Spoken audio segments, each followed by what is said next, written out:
Continuing our farm system previews is one of the organizations that's particularly good with international free agents, especially those from Cuba. It's the Chicago White Sox. Let's talk about it. You are Locked On MLB Prospects, part of the Locked On Podcast Network, your team every day.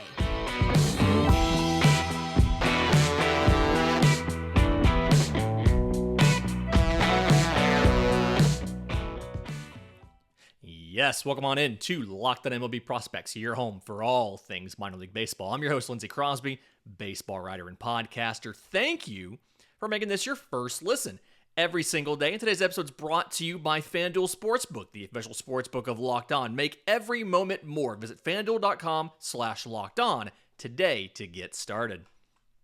So when we're talking about farm systems in the American League Central, I think the Chicago White Sox are a really interesting scenario. 81-81 last year, so dead even, 500 record. And a system that has a lot of interesting pitchers and then a lot of position players that they're trying to get ready to go to the bigs. It's a really young team at the MLB level. They've promoted a lot of players recently. But they did something pretty unique last year called Operation Birmingham. We've talked about this in a previous show. But they went and brought all of the top prospects together to AA Birmingham in a developmental scenario, kind of recreating what you had at the alternate site in 2020. And perhaps nobody benefited more from that than the number one prospect in the system, shortstop Colson Montgomery. 2021 first rounder out of high school. Got 96 games last year, mostly between Low A Kannapolis and High A Winston-Salem. Did get into 14 games in Birmingham. Didn't have great stats in Birmingham, but the idea was not necessarily in-game performance. It was, we're going to work on specific things. So 96 total games last year, 274, 381, 429, 11 home runs, 30 extra base hits, 54 walks to 83 strikeouts, and 1 of 2 on stolen bases. He has a bigger body, 6'4", 221, and a lot of the work that he did in Birmingham, from what I've been told from people who happen to be there and see some of this stuff, was working on the defense, trying to make sure that defensively he can stick it short despite being a little bit large traditionally for the position. He's only an average runner. The arm is above average, only an average runner, but he has long strides, and so it kind of makes up for the lack of top-end speed when it comes to the range. He does better, he's gotten pretty good at going to his left, which is something that I feel like not a lot of shortstops can necessarily do. And then he's getting better at the backhand stuff. Again, arm strength is good enough for the position, above average. If he had to move to third, he absolutely could. But I think defensively now there's not really a question anymore about could he stick it short. We've kind of upgraded him to above average defense at shortstop, whereas it was previously, similar to Corey Seager, it was one of those can he even stick here questions earlier in his professional career. Now it's he definitely can do it. Offensively, he's got a pretty simple swing, and he's really good with strike zone discipline. When he's in his game, the thing that he's trying to do is drive the ball out towards left center. He does have enough barrel control and pitch recognition where if he notices something is hittable, he can pull it. And the 15, 20 pounds of muscle that he's added since he became a pro has kind of helped with that. I really do think the power is going to end up above average. And so when that gets there, you're looking at somebody who has above average everything with the exception of maybe the speed. And again, the long strides and then the aggressiveness on the base paths, pretty good at going first to third, kind of make up for a little bit of that top end range there in the speed. And you're looking at somebody who can be an above average regular. I expect him probably to start off in AA Birmingham this year with the thought process of he is getting to AAA Charlotte later in the year and is an option to call up late in the year, although I do expect him probably not to debut until 2024, especially with if Tim Anderson is healthy and doing fine in Chicago. Number 2 prospect in the system, one of those many Cuban free agents that this team has gotten very good at developing, like Luis Robert. Oscar Colas, 2022 IFA. He had not played in 2 years, but he had previously played in Cuba. Then he had gone out and played in Japan from ages 18 to 20. And so he started off in High A Winston-Salem last year, got some time in Birmingham as well, and then a brief cup of coffee in Charlotte. We've talked about that September call-up, moving guys when their affiliate season ends, moving them up one more level. That next level has about a week of games, and then their season either ends or goes to the postseason. So a little bit of extra time. In those 117 games, the rust wasn't as evident as some of the other players that they've signed in those scenarios who have missed some time. 117 games, 314, 371, 524. 23 home runs, 51 extra base hits, 38 walks to 120 strikeouts, 3 of 7 on stolen bases. I'm impressed with the power production. He missed some time in May with a wrist injury. So it's impressive that he was able to have such good power production, having not played in a while, as well as dealing with a nagging wrist injury. I think he's an above average hitter. The power can get to plus. He's pretty good at using the whole field as far as taking like later in an at bat. So really, I appreciate the approach. And it's something where it's his at bat until there's 2 strikes. And when there's 2 strikes, it shifts to more of a balanced approach where this is what's best for the team. So he can go and he'll pull something for a home run early in the count. As it gets later, deeper into the count, and it gets 2 strikes on him, it's more of a balanced approach where he's looking to put the ball in play and move runners over and things like that.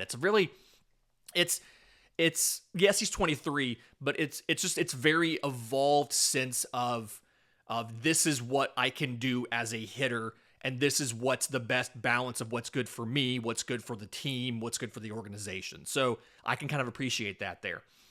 I think if he hits the ceiling, you're looking at a 30 home run potential. The issue you have is he's pretty susceptible to chase down and away. So it's something you've got to work on. The strikeout rate sits there around 20%. So you're going to have some give and take here. He's going to strike out more than you love, but he's going to be able to, again, if he hits the ceiling, knock out 30 or so home runs. Defensively, not the best runner, probably below average, but it's a plus arm. He's good enough speed-wise and acceleration-wise to take an extra base on a base hit, go first to third, things like that. And I think he has the reads, routes, reactions to play center field, but because of the physical tools, the below average speed, and then the arm being good, you're going to look at him as a right fielder. I expect him probably to contend for the starting right field job this year, out of spring training, but there's a very good chance they send him to AAA Charlotte. I don't know if it'll be they want him to get a little better about not chasing. They just want to wait for the Super 2 deadline. I just kind of have a feeling he's one of those players where he's not on the board for Rookie of the Year. I don't think he has I don't think the team has a lot of thoughts he's going to win that, and so they might be inclined to keep him down until just after the Super 2 deadline. Number 3 prospect in the system, a guy I don't think we've talked about on this show yet, but third baseman Brian Ramos, 2019 IFA, again, out of Cuba. 6'3", 225, and got 120 games in last year. More of a traditional international free agent. So spent all of 2021 in low A, and then 2022 between high A and a brief thing in double A. Again, when they brought everybody in for Project Birmingham. So 120 total games, 266, 338, 455, 22 home runs, 42 extra base hits, 45 walks to 86 strikeouts, 1 of 2 on stolen bases. Defensively, let's get this out of the way. Below average speed, something I feel like you see a lot in this system is guys who have good arms, but maybe aren't the fastest, the most fleet of foot. He's not going to back you up on the base paths. He's quick enough to go first to third if he needs to, and your speedy hitter behind him is not stuck on first with what he could have gotten a double out of. Offensively, above average hitter, I think he's going to have above average power. I like for a young guy 20 years old, he's already shown he can handle velocity pretty well. he does chase spin a little too much. And so part of that's an aggressiveness thing. Part of that's a pitch recognition thing. A little bit more work to do there. And then I've noticed with that aggressive approach, he sometimes tries to, like, he sets out, I'm going to hit a home run here, and he'll try to pull it. And it's something based off of where it is in the zone or the type of pitch it is. You really should just be trying to, like, drive it to right center or right field. And instead, he's trying to pull it for a home run. So something to work on there. Not completely evolved offensively, but you've got time, obviously, to work on that. And the raw tools are pretty good. Again, I think he's going to have above average hit tool and an above average power tool. Part of that is he's added some healthy weight, about 35, 40 pounds since signing, while still kind of maintaining the athleticism. So really good there. Number 4 prospect in the system, really, really unique pitcher. Noah Schultz, 2022 first rounder out of high school, 6'9", 220. And the stuff for Noah Schultz is very, very good. So he's got a fastball. I've seen 70 grades. I've seen 65 grades on it, but sits mid-90s, 93 to 97, can touch 99. Plus slider, low 80s, 81 to 84. Works well against both lefties and righties, just the way he throws it. The changeup, average, I think could be above average. Sits in the high 80s, 86, 87. Has some good fade against right-handed hitters.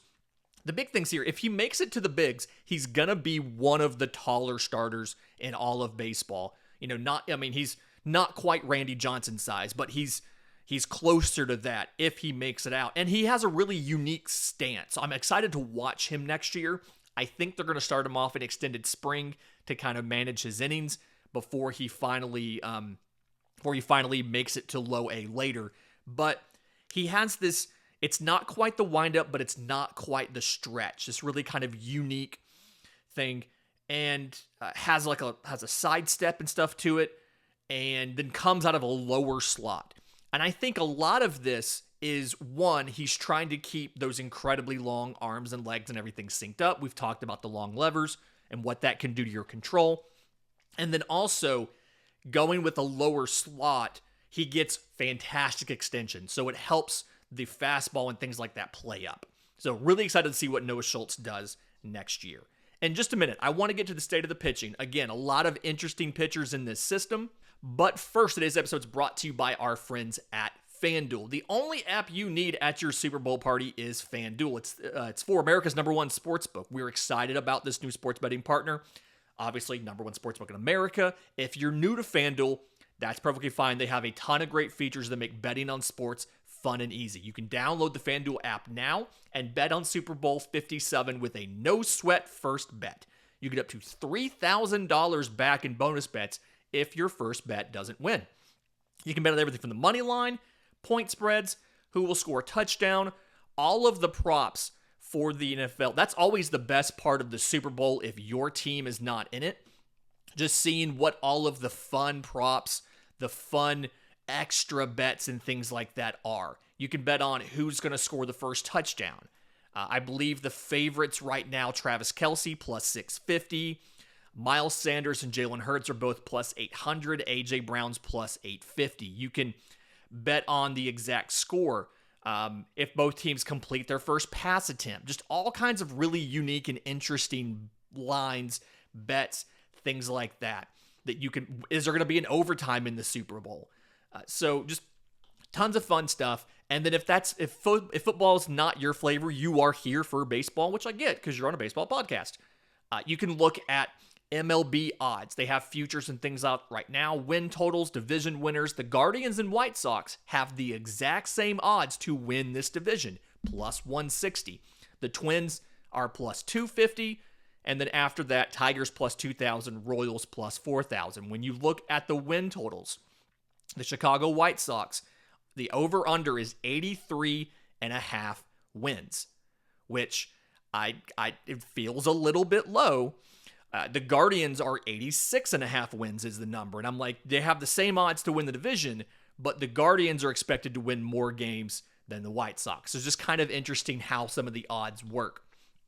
But All of this takes place on an app that's safe, secure, super easy to use. So join FanDuel today at FanDuel.com/lockedon to claim your no sweat first bet on Super Bowl 57. That's FanDuel.com/lockedon. Make every moment more with FanDuel, the official sportsbook partner of the NFL. Okay, talking about the pitchers in this system, a lot of really interesting guys. Somebody that I wanted to talk a lot about, but he's going to be out just about the entire year because of Tommy John in January 2022 is Payton Pallette. Second round pick out of Arkansas, University of Arkansas. Would have been a first rounder if not for having that TJ in January 2022. He did start throwing after signing, so he's on a throwing program right now.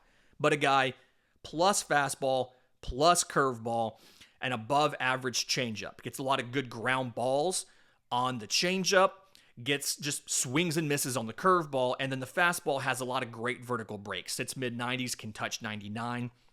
Really excited to see what he can do when he finally gets on a mound. You do have the issue, there's a durability question. 6'1", 180. Obviously, he had to have TJ and misses last year durability, and so a lot of questions about maybe exactly what his future is and how much durability you can count on out of that frame. Some guys who have bigger frames, right-hand pitcher Sean Burke, 2021 third rounder out of Maryland, got in 27 games last year. 26 of those were starts. He did appear in one game in relief in high A Winston-Salem early in the year.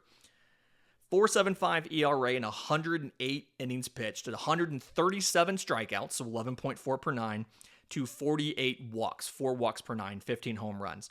I mentioned bigger body, 6'6", 230, and what that lets him do is really put a lot on a fastball. So 95, 96, it can touch 98, has a lot of ride up in the zone, and then kind of some tailing life late. He can throw it for a strike in all four quadrants, like all in every single part of the zone, so you love that. The curveball to go along with it sits high 70s, 77 to 80. It's kind of has like an 11-5 shape, so like a tight breakdown. Works really well against lefties. Slider's kind of average, sits in the mid to upper 80s. Does have some two-plane breaks, so that's nice. And then the changeup, good fade to it. Again, could be used more. A lot of these guys feel like they don't use their changeup a ton. It's probably average. The arm speed matches really well, so you love that, but it's just not used that much. Again, can command the ball to both sides of the plate really well, and so you feel good about him being able to be, starting off in AAA and being a back-end option if you need him this year, and then later on in the future, entering the rotation on a longer-term basis. Right-hand pitcher Cristian Mena is another international free agent who I think they've done some pretty good work with. So 6'2", 220, and got time between high A, double A, and triple A. 24 games, 4.05 ERA, and 104 and a third innings pitched. 126 strikeouts, so 10.9 per nine, to 38 walks, 3.3 per nine, with 7 home runs allowed. And the thing here is needs to grow the fastball some more. The fastball's probably above average. Sits 92 to 94, can touch 96. It's gotten better since he signed. He's added about 40 pounds of weight. Now, granted, he signed in, 2019. So, but, as a, 16-year-old? So, expected development, but it's been good, healthy weight. The fastball, again, could be a little better, but it really is there to set up the curveball. Plus curveball in the low to mid-80s. Has 11-5 shape. A lot of these guys have the vertical breaking 11-5s. I don't see a lot of 12-6s in this system. It's a lot of 11-5s. The sliders, I'd say average right now, 83 to 86. It gets good depth to it and a lot of sharp break. I just think it needs to have a little more velocity to separate more from the curveball, because the curveball sits in the low 80s and sometimes comes out a little bit faster. And it's right there on the slider where the slider is mid-80s. So a little bit more velocity separation. I'd love to see the fastball and slider both tick up 2 or 3 spots. The changeup is average. It sits around 87. He doesn't throw it a ton, but when he does, it looks like a splitter. So it's really good movement, and it's a unique profile he doesn't necessarily have from any other pitch. So I'd love to see him throw the changeup more, because the arm speed matches well. Again, the break is really good. Just use it a little bit more, and I think it could get maybe a little higher than just an average pitch. The fourth pitcher that I'm excited about that I like in here is Norge Vera, 6'5", 210. He was a 2021 international free agent, again, out of Cuba. His dad was a baseball star in Cuba when he was a kid. And 6'5", 210, so good frame. Got in 13 games last year, divided between low A, high A, and then again, Birmingham. So many guys went to Project Birmingham. But 3.31 ERA and 35 1/3 innings pitched. There were some workload concerns. There was some injury stuff going on. I'll get to that a little bit later in the superlatives. But 35 1/3 innings, 52 strikeouts, 13.2 per 9, to 31 walks, 7.9 per 9. 1 home run allowed. Obviously has control stuff to work out. The fastball is a 70 grade, 95 to 96, can touch 99, gets on you really quickly. It feels like a lot of hitters just did not see it out of the hand. It disguises really well, extensions really good, comes out and gets on you very, very quickly. His velo did drop later in the year. I think some of that was workload, some of that was working through injury. So something to be concerned about there, but not too overly concerned. Slider sits above average, 82 to 86. I think it needs to be thrown a little bit harder and needs to be a little bit of a tighter break. It's kind of a slower, loopy slider. It needs to be a little tighter, thrown a little harder. Changeup is average. It's in the mid 80s. It breaks down pretty well, but like the action's not great. And so it's really there to provide a velocity difference more so than a movement profile. He doesn't throw it a ton, and I think part of that's because it just doesn't move that well. So raw, plenty of tools, needs to work on the control, needs to tighten up and believe in the slider a little more, needs a little more movement out of the changeup. Spent the offseason in Arizona working out at the spring training facility. Did a lot of work with them. Excited to see what happens when he starts off this year, to see what he looks like. In just a minute, we're getting to the superlatives. Always the best part of every system, right here on Locked on MLB Prospects.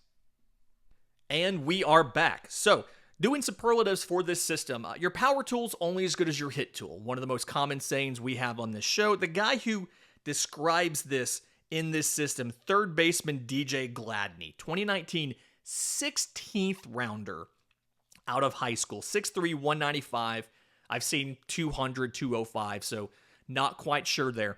But 122 games last year, mostly in low A Kannapolis. They brought him up to Project Birmingham, just like everybody else. 237, 309, 418. 19 home runs, 42 extra base hits, 45 walks to 173 strikeouts in 122 games. 11 and 12 on stolen bases.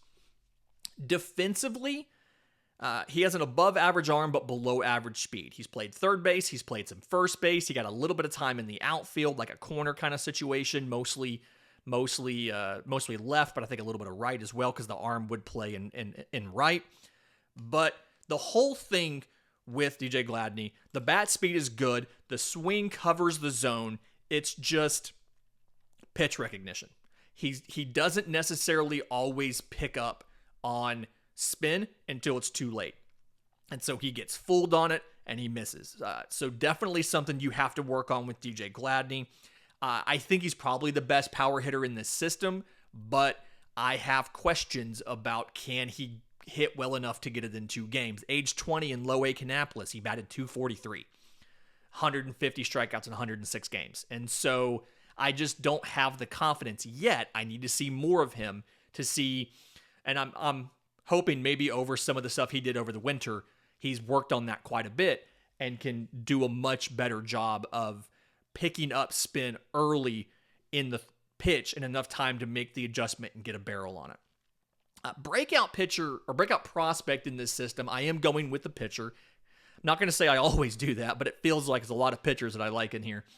So right-hand pitcher Eric Adler, 2026th rounder out of Wake Forest, 6'2", 190, struggled with his control last year, and I think a lot of it is fixable. So the thing that I love, and I noticed this with the draft class, Adler has fantastic spin rates, like on all of his pitches. And I noticed a lot of the guys that they draft, a lot of the pitchers that they drafted, like a Payton Pallette when he was healthy, things like that, a Noah Schultz.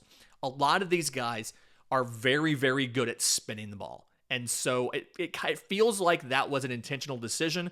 Can't speak for sure as to whether it was or not, but it feels like it is. So Eric Adler, the thing he does well, so the fastball is a plus pitch, sits around 96 or so. It's got good arm side run, carries really well up in the zone, so it can kind of be a weapon. The slider, the way it was described to me, the words were death slider. A ton of vertical break. It just completely falls off the table. It is a 70 grade pitch. It is an absolute weapon. Again, so the fastball has run, carry up in the zone. The slider's a vertical breaker. He has an above average cutter. He throws in the high 80s. The stuff is really, really good. The issue with Eric Adler is the control. He struggled his last year in college at Wake Forest with the control, but I think there's some mechanical tweaks you can make to bring it in. And if you do that, you're looking at a guy who could move very quickly and can be a high leverage reliever for you. I'm not going to say he's going to debut in 2023, but I think he could debut. He could be one of the first pitchers from the 2022 draft to make it to the bigs if he can get that control worked out. The guy who needs to stay healthy, it's Norge Vera. I mentioned it in the last segment, but he had some arm fatigue. He had a lat injury. Some of that comes from he had a layoff. He didn't get a full season in 2021. Some of that comes from the delivery not being very consistent, and which also hurts the control as well. So just need him to stay healthy because he's got some tantalizing tools, the 70 grade fastball, the above average slider, and he needs to work on those, and it's hard to work on those if you're trying to rehab a physical injury. The best outfield defender in this system isn't actually an amazing outfielder. I think it's just kind of exemplary of what's going on in this system. So, Yoelqui Cespedes, he's the half-brother of Yoenis Cespedes. Again, Cuban free agent, signed in 2021. He defected in 2019, signed in 2021, had some visa issues, so he didn't get up in 2021 until like mid-year. But spent all year last year, 119 games at Double-A, 258, 332, 437, 17 home runs, 47 extra base hits, 29 walks to 154 strikeouts, and 33 of 45 on stolen bases. He is rusty. Okay? It's just, there's no other way to put it than rusty. It feels like a lot of the issues you saw offensively, the speed is, the power is plus, the bat speed's really good, but the swings and misses and things like that, I feel like a lot of that is it's in a very aggressive swing that can kind of be long. He needs to shorten the swing a bit. And then a lot of that is just rust from 2 years away from competitive baseball. So I think it's fixable. Physically, he's just about as developed as you're going to get. 5'9", 205. So he's a thick king. And gives him above average speed is kind of where he caps out. Because it doesn't have the long strides, things like that. He has an above average arm, and I think that he would be above average in center field. He has good reads, good routes, good reactions, especially for a guy who didn't play competitively for 2 years. But I do feel like he's a better fit for a corner. I could absolutely see one day in the next, 2 years or so where you have Luis Robert, you have Oscar Colas, you have Yoelqui Cespedes as your 3 Cuban outfielders, all who have big arms and can hit for plus power. Just, it seems like it's very obvious. But there isn't really a masterful center field defender in this system like a lot of organizations have. Again, Cespedes has above average speed, above average arm, can play above average defense in center field, but there's not just that an amazingly impressive center field defender like a lot of other organizations have. Probably something you'll see them target in the draft this year. Not sure exactly where they're picking, but my first thought process is Enrique Bradfield from Vanderbilt would fit in really well with what they're doing here in Chicago. fantastic week this week. We're continuing on our farm previews tomorrow with the Minnesota Twins. You have a wealth of middle infield talent like Edward Julien, who has defensive questions, but is the Canadian prospect god of walks. You got to find a place for him. You have Royce Lewis coming back from a torn ACL and now doesn't need to play shortstop because you signed Carlos Correa. And so lots of options you can do there. In the meantime, if you have questions for the Monday mailbag, I'm on Twitter at Crosby Baseball. Show's on Twitter at Locked On Farm. You can email us, lockedonmlbprospects@gmail.com, or drop your questions in the Locked On MLB Prospects Discord. Link is in the episode description. Link is in the show notes. Until tomorrow's show, this has been Locked On MLB Prospects.